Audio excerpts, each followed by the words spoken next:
Roller काय आहे तर तुम्ही आहे ना प्रत्येक पोस्टला खाली पैसे लावा, 10 पैसे लावा, मग बघा किती लोक पोस्ट करतात. लाईकला पैसे लावा. हे एका कोपऱ्यात बसून रिकामटेकडे बसलेले असतात, ते ट्रोल करत असतात. तुम्ही कसंही किती चांगलं वागा. आता मी हवा युद्धामधून महाराष्ट्राला एका मावळ्याचं पत्र लिहिलं. त्या पत्रावर खाली खूप सुंदर सुंदर कमेंट्स आहेत, पण त्याबद्दल फार नाही बोललं जात.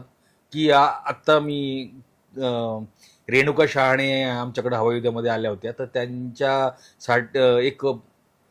एका आईचं मुलाला पत्र म्हणून एक पत्र लिहिलं होतं. ते रेणुकाताईंनी वाचलं. वाचता वाचता रडायला लागल्या डसाडसा.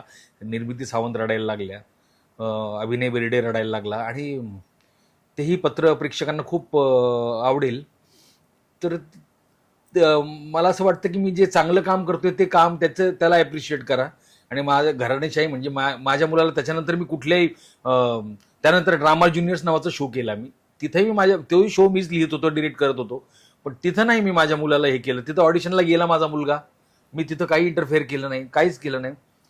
मी म्हटलं बघा, उत्तम टॅलेंटेड मुलं मिळत असतील तर याला घेण्याची गरज नाही, मी स्वतः सांगितलं. आणि तसं नाही झालं तिथं सिलेक्शन.